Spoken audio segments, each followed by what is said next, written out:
Good morning.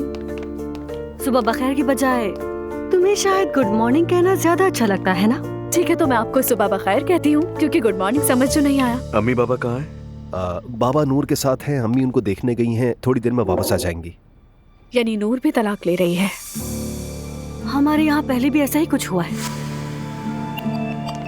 सुबह बखैर। सुबह बखैर। सुबह बखैर बाबा। सुबह बखैर बाबा। अच्छा।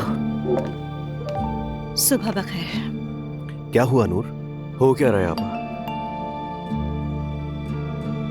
वो मैं तलाक ले रही हूँ, आप सबको भी पता होना चाहिए। बाबा सब कुछ संभाल लेंगे। आपके लिए बहुत अफसोस है नूर आपा। ये सुनकर अफसोस हुआ, खुदा तुम्हें सब्र दे। बहुत शुक्रिया। इंशाल्लाह सब कुछ अच्छा होगा।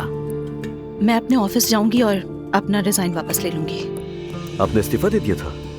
वजह रूहान था। बेटी, जब तुम तलाक ले ही रही हो तो काम क्यों करोगी? घर पे ही बैठ जाओ। मैं तलाक ले रही हूँ अम्मी, तो मैं क्यों काम ना करूँ? और मैं अपने काम से मोहब्बत करती हूँ।